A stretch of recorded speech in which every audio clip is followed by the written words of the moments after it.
warahmatullahi wabarakatuh. Manifatukum syajilan min jami' masyayikhina ma'lum. Al-Fatihah.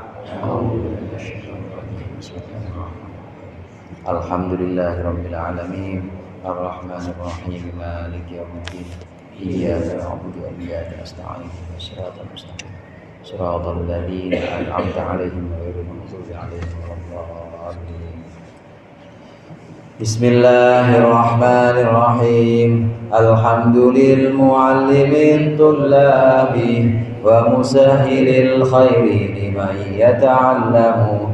Thumma as-salatu wassalamu 'alan nabi wa alihi wa sahbihi jayudahu.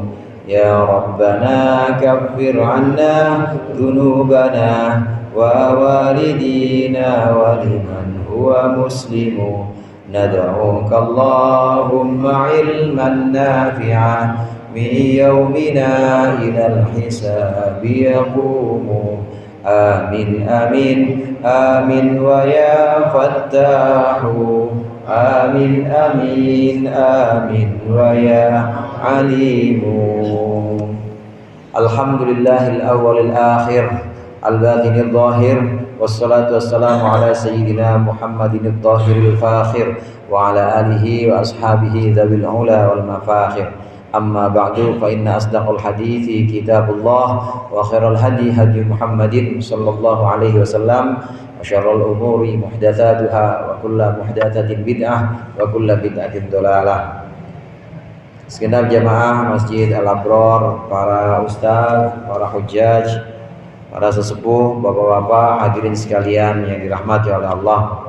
Alhamdulillah, malam hari ini kita berkumpul kembali melanjutkan pengajian rutin kita setiap malam Sabtu, mengaji kitab Tafsir Jalalain.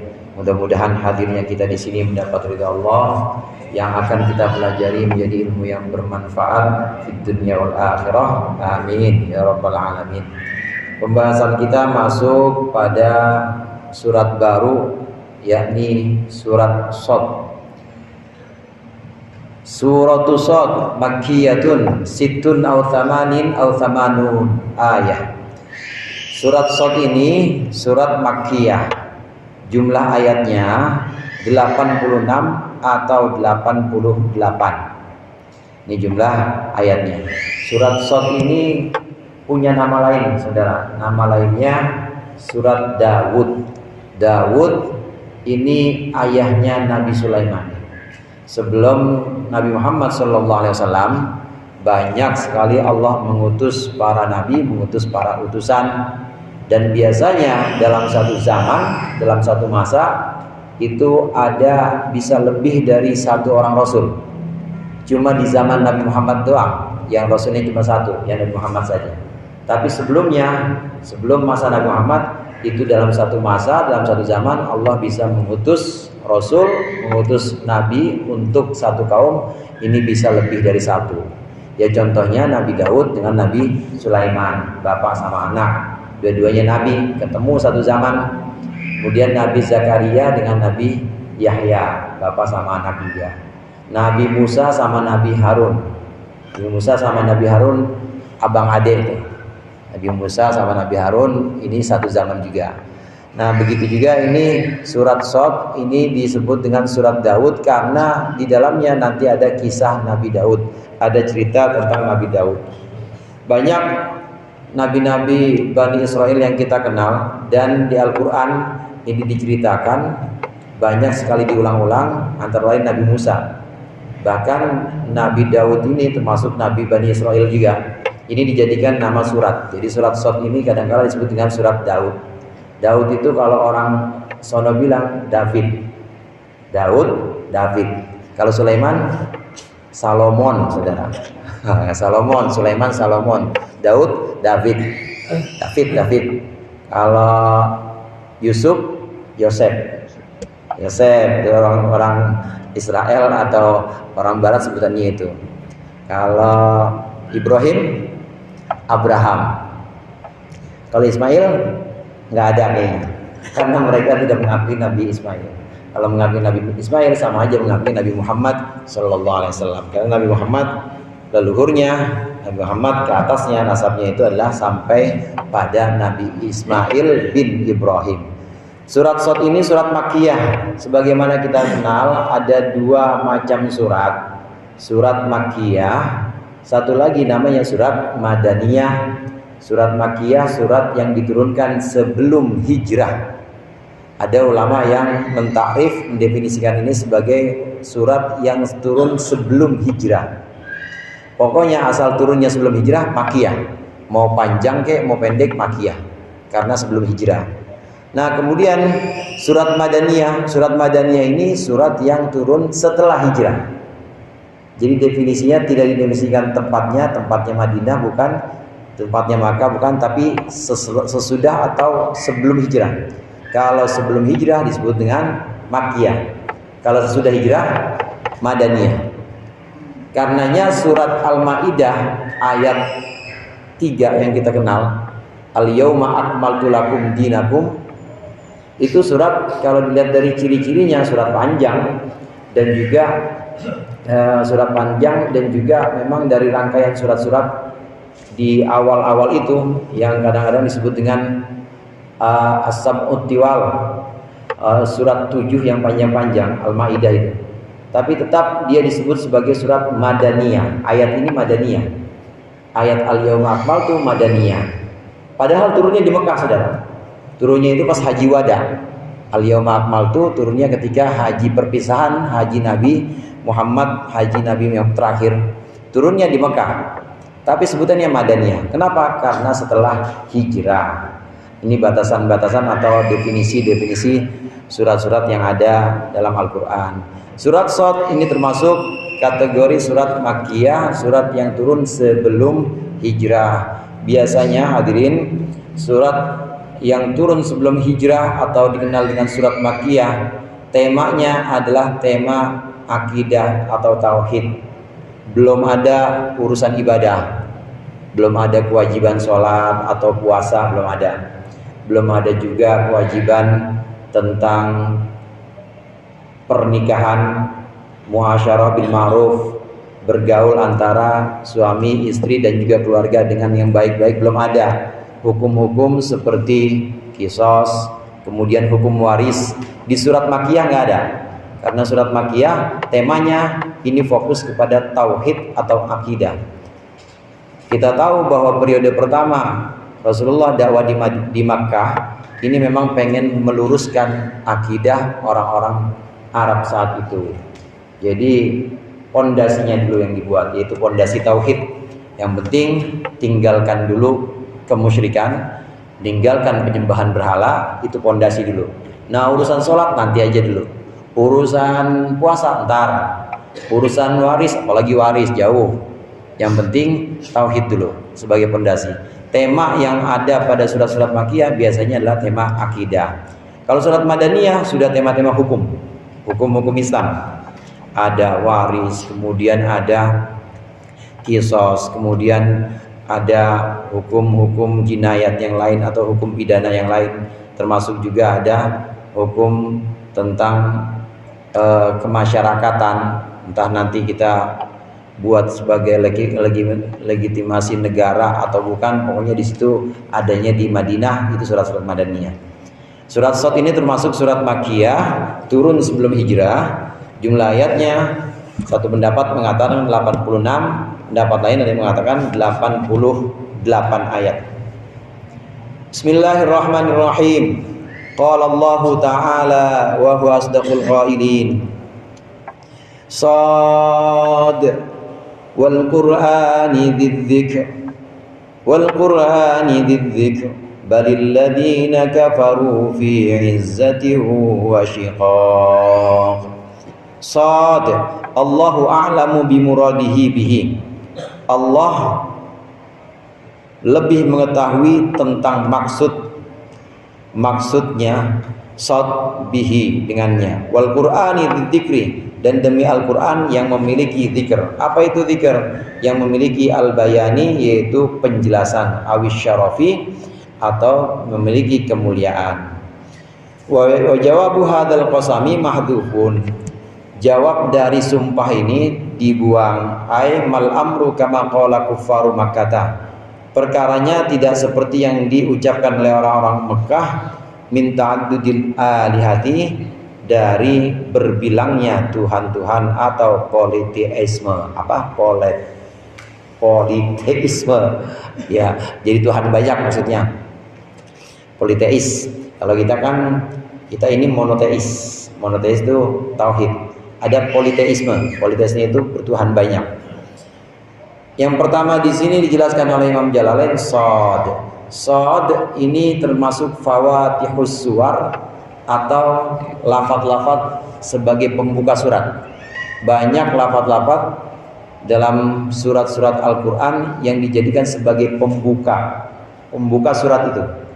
Dan artinya itu tidak ada yang tahu kecuali Allah. Al-Baqarah ayat pertama apa? Alif Lam Mim. Apal Pak Al-Baqarah ya? Insyaallah apa? Insyaallah aja pokoknya dah. Ya, Al-Baqarah apa Pak? Insyaallah apal. Insyaallah-nya yang dihafalin. Insya Allah, masa ngapal insyaallah aja nggak bisa. Insya Allah apal saya mah, insya Allahnya. Ini alif lam mim sod, alif lam ro, kaf ha ya ain sod ha mim. Ini adalah fawatihus suwar, huruf-huruf yang membuka surat-surat tertentu. Artinya cuma Allah yang tahu. Alif lam mim cuma Allah yang tahu. Sod cuma Allah yang tahu. Nah, Imam Jalalain dalam tafsir ini memegang atau mengikuti pendapat yang paling hati-hati. Yang paling hati-hati yaitu menyerahkan urusan arti shad ini kepada Allah. Dalam semua bagian surat yang ada pembukanya seperti ini, Imam Jalalain selalu mengucapkan Allahu a'lamu bi muradihi bi. Allah yang lebih tahu maksud dari shad. Alif lam mim, Yasin juga begitu. Allahu a'lamu bi muradihi bihi. Hamim juga begitu. Ini beliau megang pendapat ulama yang paling hati-hati. Walaupun ada juga yang mencoba untuk mentakwil atau mentafsirkan ini. Ada juga yang mengatakan bahwa Yasin misalnya itu nama lain dari Nabi Muhammad. Nabi Muhammad kan nama lainnya Yasin. Ala Yasin Habibillah. Selawat dan salam atas Yasin, yaitu Nabi Muhammad Habibillah yang menjadi kekasih Allah. Yasin nama lain Nabi Muhammad. Oleh karenanya disebutkan Yasin wal Qur'anil Hakim innaka laminal mursalin. Yasin maksudnya wahai Muhammad, demi Quran yang bijaksana sesungguhnya engkau termasuk utusan. Jadi yang diajak bicara adalah Nabi Muhammad, karena Yasin nama lain Nabi Muhammad. Ini satu ijtihad ulama yang mencoba menafsirkan fawatihus suwar atau huruf-huruf pembuka surat. Alif lam mim misalnya, ada yang menafsirkan bahwa alifnya itu Allah, lamnya itu Jibril. Lam kok Jibril Ustaz belakangnya? Jibril. Lam. Mimnya Muhammad. Ada juga yang begitu. Allah yarham Mbah Bisri Mustafa. Beliau mengatakan fawatihus suwar yang orang-orang nggak tahu artinya itu sebenarnya semacam untuk menarik perhatian. Hadirin, menarik perhatian para pendengar, mustami, menarik perhatian orang-orang Arab, di mana Al-Quran diturunkan dengan bahasa Arab, tapi kok yang ini bukan bahasa Arab gitu. Ini apaan nih artinya nih? Yang ini kok nggak ada artinya. Mereka sendiri nggak tahu artinya alif lam mim, hamim ain sin qaf, nggak tahu. Ini adalah untuk menarik perhatian orang-orang Arab dan juga untuk menarik perhatian kita. Jadi kaf ha ya ain sod ha mim ain sin qaf, ini semacam perhatian begitu. Nggak ada artinya. Kalau saya bilang begini artinya apa nih Pak? Artinya apa kira-kira? Nggak ada artinya kan? Tok kan nggak ada artinya itu. Apakah itu bahasa Indonesia? Bukan. Jawa? Bukan. Mangai Sunda? Bukan juga. Sanes ya mah. Bukan bahasa apa-apa. Tapi apa? Untuk mengundang perhatian.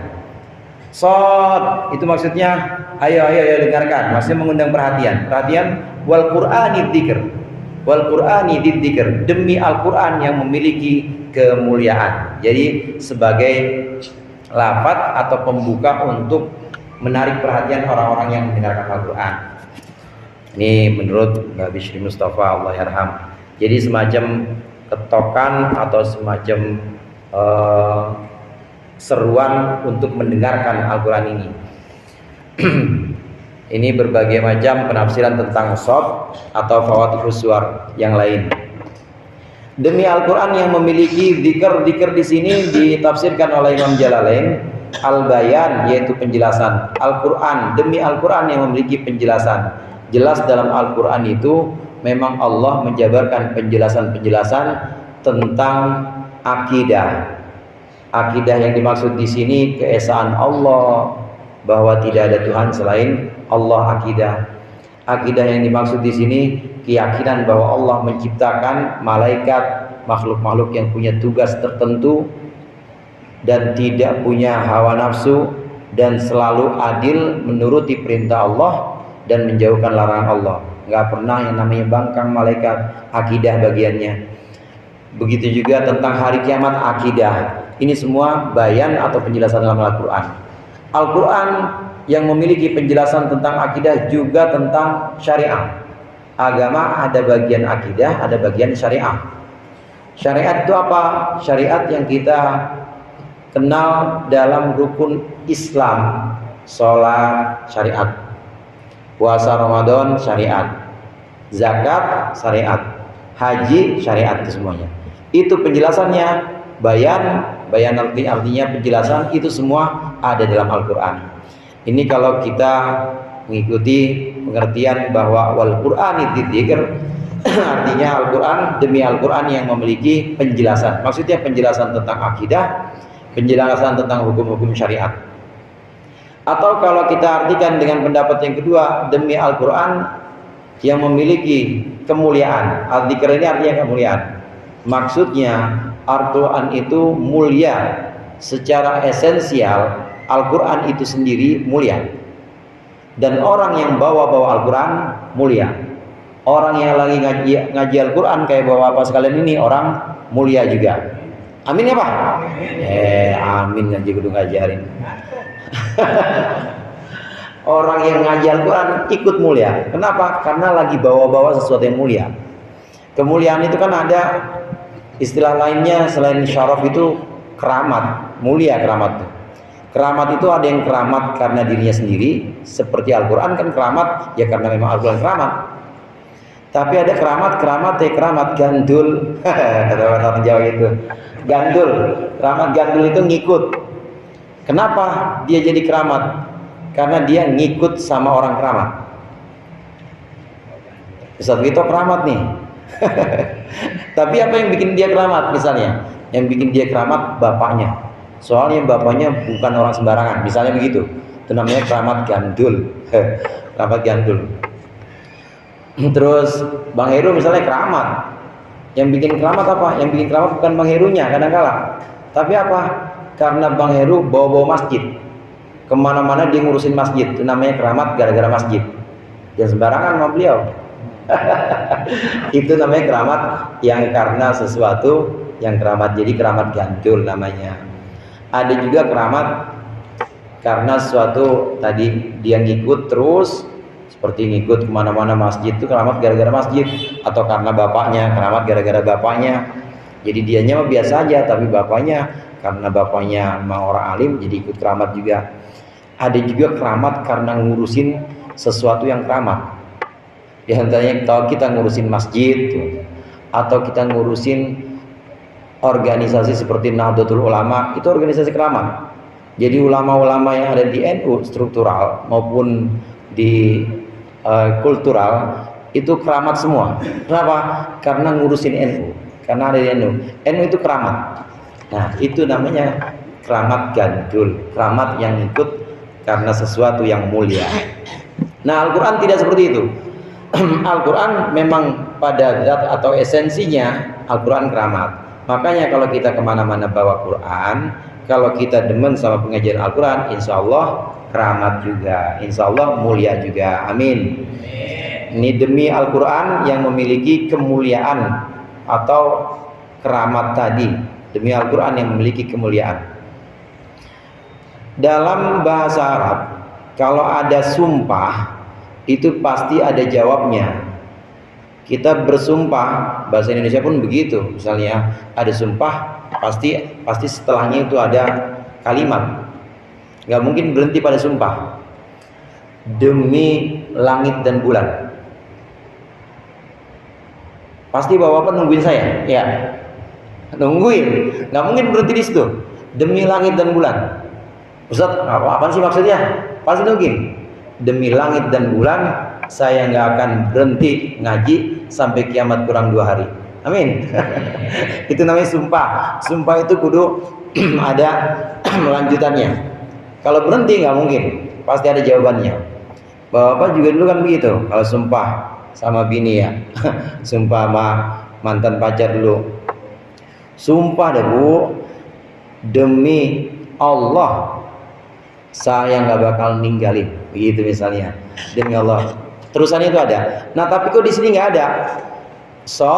Demi Al-Quran yang memiliki kemuliaan. Ini nanti kata-kata setelahnya udah pembahasan yang lain. Maka dijelaskan oleh Imam Jalalain bahwa jawab dari sumpah ini dibuang dan sudah maklum semuanya. Yang dimaksud demi Al-Quran yang memiliki kemuliaan, sesungguhnya urusan perkaranya, keadaannya tidak sebagaimana yang diduga oleh orang-orang kafir Mekah, bahwasannya banyak Tuhan di alam semesta ini. Karena orang-orang Arab pada waktu itu mereka terkenal dengan politeisme atau menyembah banyak Tuhan. Mindset atau paradigma mereka, urusan banyak, sering saya sampaikan, kalau urusan banyak maka Tuhannya banyak. Masa urusan banyak diurusin sama satu doang? Repotan tuh Tuhan. Jadi harus ada yang ngurusin. Kita urusan banyak, ada urusan masjid, urusan yatim, ada urusan rumah tangga masing-masing, ada urusan perpanjang PBB, urusan banyak. Masa yang ngurusin kita doang?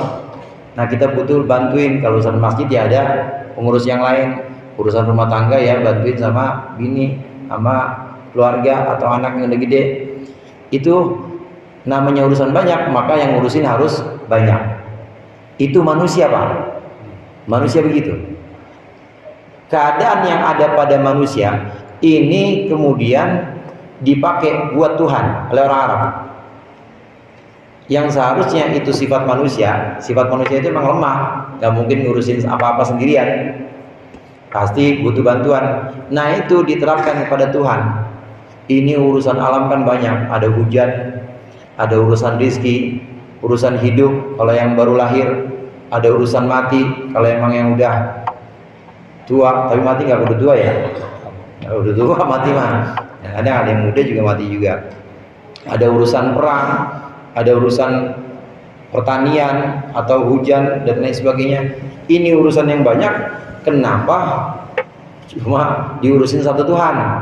Ini orang-orang musyrik Mekah pada waktu itu. Paradigmanya menganggap bahwa urusan banyak harus diurusin oleh banyak Tuhan. Makanya mereka punya banyak Tuhan. Di Ka'bah itu dulu hadirin, sebelum Fathu Makkah ada 360 patung. 360 patung ditaruh di dalam Ka'bah. Yang gede-gede ada 3, namanya Lata, Uzza, Manat. Itu yang gede-gede. Yang lainnya ya ada yang kecil, ada yang sedang, ya macam-macam. Ada yang dari perunggu, ada yang dari batu, ada yang dari emas, macam-macam. Itu berhala yang ada dalam Ka'bah 360. Karena mereka menganggap banyak, dan 360 ini diambil dari hari dalam bulannya orang Arab. Bulan-bulan disebut dengan tanggal-tanggal Qamariyah atau hari Qamariyah. Itu 1 tahun 360. Kalau kita 365 ya Masehi, ini 360. Perhitungan setahun 360, maka Tuhannya harus 360. Urusan ya apa, hayalan, maksud saya hayalan mereka yang memang manusia ini diterapkan kepada Tuhan. Ini salah, tidak seperti ini. Nah ini yang jadi jawab qasam atau jadi jawab sumpah.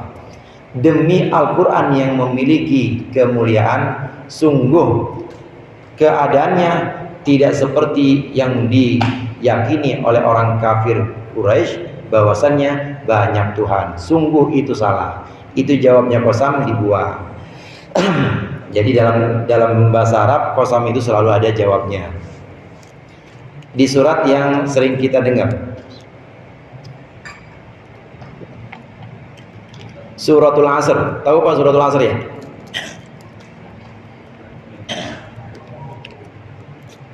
Wal asri, demi masa.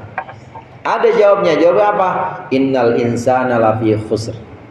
Demi masa, sesungguhnya manusia dalam kerugian, kecuali orang-orang beriman dan orang-orang yang mengamalkan perbuatan baik atau mengamalkan amalan solehah.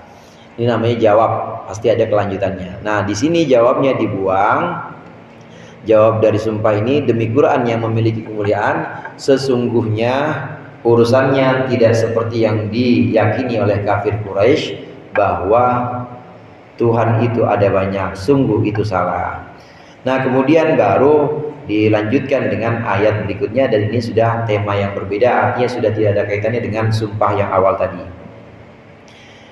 Balil ladina kafaru fi 'izzatin wa shiqaq kam ahlakna min qablihim min qarnin fanadaw wa la tahina manas.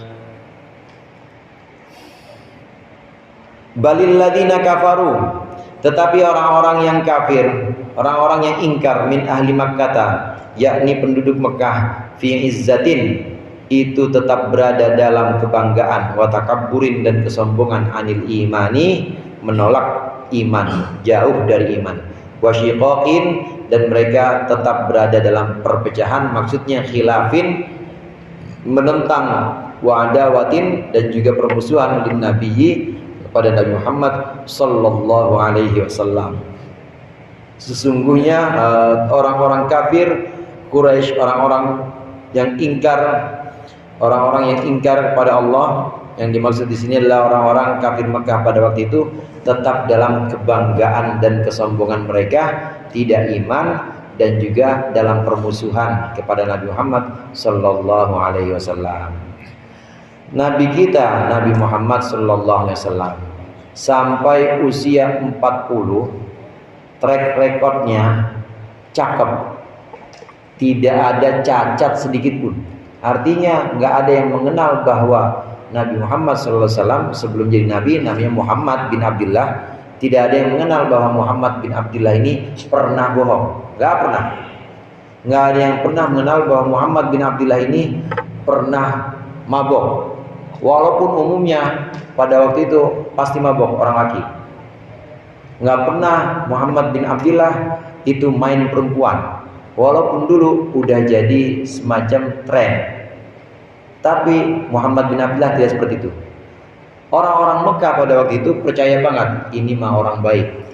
Ini mah orang bukan sembarang orang. Ini memang orang mulia dari kalangan Bani Hashim, yang Muhammad bin Abdullah ini. Muhammad bin Abdullah bin Abdul Muttalib, keluarganya juga keluarga terhormat. Nah, Muhammad bin Abdullah ini juga terhormat juga, orang mulia, benar-benar nggak pernah tersentuh kejahatan-kejahatan, tidak pernah melakukan perbuatan-perbuatan yang mencoreng nama baiknya, nggak pernah. Nah, baru setelah mendapat wahyu, kemudian mengajak untuk stop, Tuhan cuma satu. Jangan menyembah banyak Tuhan, Tuhannya cuma satu. Nah, baru setelah mengungkapkan itu, mulai orang-orang Mekah, orang-orang kafir Mekah ini mulai musuhin Nabi Muhammad. Padahal dulunya itu benar-benar mengagumi Nabi Muhammad. Karena mereka tetap menganggap bahwa Tuhan itu banyak. Kenapa nggak mau mengikuti Nabi Muhammad? Ada beberapa penyebab, ada beberapa faktor. Yang pertama yang disebutkan di sini izzah. Izzah itu kemuliaan. Kemuliaan ada dua macam, hadirin. Ada kemuliaan yang baik, ada kemuliaan yang buruk. Kemuliaan yang baik itu kalau kita bergantung kepada sesuatu yang baik. Kita jadi mulia karena kita taklim atau kita ngaji. atau kita alim. Itu namanya kemuliaan yang bergantung pada sesuatu yang baik. Ada kemuliaan yang buruk. Kemuliaan yang buruk itu bergantung kepada sesuatu yang buruk. Jadi mulia, jadi disegani, atau jadi terkenal, masyhur, tapi bukan karena sesuatu yang baik. Kenal bang sama si Anu, kenal dia mah. Siapa dia? Ya tukang ngaji dia mah. Nah satu lagi ada, kenal nggak bang sama si Anu? Kenal dia mah. Siapa dia? Ah dia mah perempuan mana juga dicobain. Dia tahu. Itu namanya masyhur, tapi masyhur sesuatu yang buruk. Itu sama-sama izzah, sama-sama sebutannya kebanggaan. Bukan kemuliaan tapi kebanggaan yang nanti bisa dikenal oleh banyak orang. Nah orang-orang kafir Mekah pada waktu itu tidak mau mengikuti Nabi Muhammad, memusuhi Nabi Muhammad. Ini karena punya kebanggaan, punya semacam harga diri yang tinggi, harga diri yang tidak mau mengikuti Nabi Muhammad SAW, tidak mau kalau jadi anak buah. Itu penyebab pertama mereka tidak dapat hidayah atau mereka tidak mau mengikuti Nabi Muhammad. Kemudian penyebab yang kedua, syiqaq. Syiqaq ini perpecahan. Syiqaq ini perpecahan artinya memang pengen ngelawan Nabi Muhammad. Biasanya perpecahan atau pertentangan, permusuhan ini munculnya karena kesombongan. Orang kalau sudah sombong, kalau sudah menganggap lawan bicaranya ini ada di bawah dia statusnya, maka diomongin pakai apa juga ayat-ayat nggak bakal dia mau nurut, karena dari awal udah menganggap bahwa orang yang depan saya ini lebih rendah dibanding saya. Dia mau ngomong apa, mau fasih sekalipun tetap nggak bakal dianggap karena udah sombong dari awalnya. Penyebab orang-orang kafir Mekah, mereka tidak mau mengikuti Nabi Muhammad untuk tauhid, tidak mau mengikuti ajakan Nabi Muhammad untuk mengesahkan Allah. Ini karena pengennya hanya mengikuti hawa nafsunya, yaitu pertentangan dengan Nabi Muhammad. Yang kedua karena kesombongan, karena memang kesombongan itu tidak akan menerima hidayah. Orang kalau sombong tidak akan bisa menerima hidayah. Tapi kalau orang yang tawadhu, lawannya sombong, tawadhu, saudara. Orang yang merendah ini pasti akan menerima petunjuk, menerima pelajaran, menerima ilmu. Orang kalau udah tawadhu, udah meletakkan dirinya ini rendah, maka pasti bakal dapat ilmu banyak, bakal dapat hidayah banyak. Kenapa demikian? Karena dia bisa mengambil pelajaran, bisa mengambil ibrah apapun itu, meskipun dari anak kecil. Karena anak kecil dianggap sebagai ini bocah meskipun masih kecil, ini pinter bacaan Qur'annya, diambil pelajaran dari situ. Oh mungkin gara-gara dulu bapaknya juga rajin bacaan Al-Quran. Jadi meskipun dari anak kecil, meskipun dari sesuatu yang sifatnya lebih rendah dibanding dia akan tetap bisa mengambil pelajaran. Kenapa? Karena sudah tawadhu atau sudah merendah sesama manusia. Ini sudah meletakkan dirinya itu pada posisi yang sama, sederajat. Maka hidayah, ilmu, petunjuk bisa dapat kalau tawadhu. Tapi kalau takabur nggak bisa. Kalau takabur nggak bisa. Sebagian guru-guru tasawuf, guru sufi, hampir seluruhnya itu kalau memang ingin mengajarkan muridnya suluk atau perjalanan, pasti yang pertama itu dia disuruh bersih-bersih dulu. Sama sih orang Betawi juga ya, kalau pengen ngaji kan suruh ngisiin bak dulu ya. Seperti itu, ngisiin bak. Kalau nggak ngisiin bak, nyuciin apa? Ya nyuci atau bersihin kamar mandi. Disuruh dulu. Itu sebenarnya buat mengikis kesombongan. Orang pengen jadi murid, pengen nyari ilmu, tapi nggak mau melepaskan kesombongan, yang nggak bakal bisa, ilmu nggak bakal masuk. Makanya disuruh ngisi bak dulu, disuruh bersihin kamar mandi. Ini untuk mengikis kesombongan, supaya rendah di hadapan guru. Nah, kalau begitu, kalau hatinya sudah merendah, maka dia gampang menerima ilmu, gampang menerima hidayah. Kalau hatinya terus tinggi, tetap dalam ketinggian, nggak mau kendor, pokoknya jangan kendor. Terus dia tegang mulu, nggak bakal bisa menerima hidayah, nggak bakal bisa menerima ilmu. Dia terlalu, orang-orang yang tidak mendapat hidayah terlalu memberikan atau melabeli dirinya dengan harga yang tinggi, ketinggian harganya. Makanya karena ketinggian tidak bisa menerima petunjuk atau hidayah. Demikian juga penduduk Mekah pada waktu itu, orang-orang kafir tidak bisa menerima hidayah karena kesombongannya. Kam ahlakna min qablihim min qarnin fanadaw wa la tahina manas wa ajibu an ja'ahum mundhirum minhum wa qala al-kafiruna hadha sahirun kadzdzab. Kam ahlakna min qablihim min qarnin wallahu a'lam bissawab. Mudah-mudahan bermanfaat, lebih kurangnya mohon maaf. Wallahul muwaffiq ila aqwamit thoriq. Wassalamualaikum warahmatullahi wabarakatuh.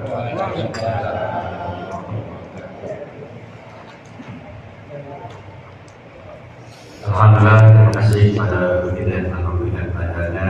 Mudah-mudahan